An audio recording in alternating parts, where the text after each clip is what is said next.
বিলের পাশ দিয়ে যাচ্ছিলাম, তখন দুজন লোক দেখলাম বেশ কতগুলো বিল থেকে কই মাছ আর শোল মাছ তুলছে। আমি ওনাদেরকে জিজ্ঞাসা করলাম, মাছ বিক্রি করবে গো?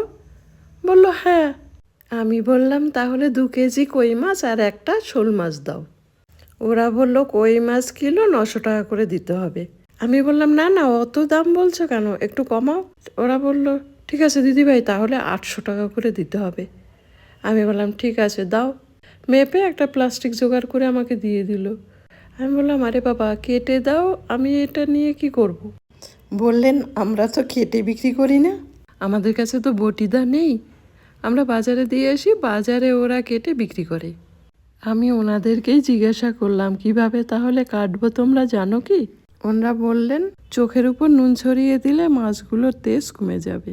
কিন্তু নুন ছড়িয়ে দিলাম, তাতেও দেখলাম ওরা এত লাফাচ্ছিল, আমার এত খারাপ লাগছিল। আমি ঢাকনাটাকে টাইট করে ডিপ ফ্রিজে ঢুকিয়ে দিলাম। আধ ঘন্টা পরে ডিপ ফ্রিজ থেকে বার করে দেখি মোটামুটি মরে গেছে। প্রথমে একটি ছুরি দিয়ে আঁশগুলো ছাড়িয়ে নিলাম। দেখে মনে হচ্ছিল মরে গেছে, কিন্তু কাটতে যখন যাচ্ছিলাম মাঝে মধ্যেই লাফিয়ে উঠছিল। ঠাকুমা বলতেন কই মাছের প্রাণ কড়াতে দিলেও লাফিয়ে ওঠে। সত্যি তাই, পুরোটা কাটা হয়ে গেছে, তারপরেও দেখুন কিভাবে লাফাচ্ছে। আমার খুব খারাপ লাগছিল, কিন্তু কি আর করব। বিজ্ঞানীরা তো বলেছেন গাছেরও প্রাণ আছে, তাদেরকেও তো আমরা কাটছি। আমার এরকম জ্যান্ত মাছ কাটতে একদম ভালো লাগে না, তার জন্য বেশিরভাগ সময় আমি বাজার থেকেই কেটে নিয়ে আসি। কই মাছগুলো বেশ বড় তো, তাই কই মাছগুলোর মধ্যে নুন হলুদ মশলা যাতে ভালো করে ঢোকে তার জন্য 2 পিটি এইভাবে কেটে দিলাম।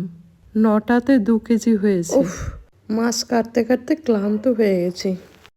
এবার মাছগুলোকে ভালো করে ধুয়ে নিই।